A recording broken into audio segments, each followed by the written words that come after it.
In front of me is Cubot P80 Pro, and today I would like to show you how you can add photos to text message. Begin by launching messages and selecting or creating a chat. Then click on this little icon of a camera and the photo at the bottom left corner. Finally, you can click on all of your photos that you wish to attach.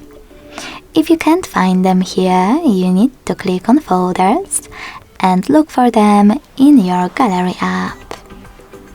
Now to add any of your photos, click on the chosen one. Thanks so much for watching. If you enjoyed this video, leave a like, comment and subscribe. Bye!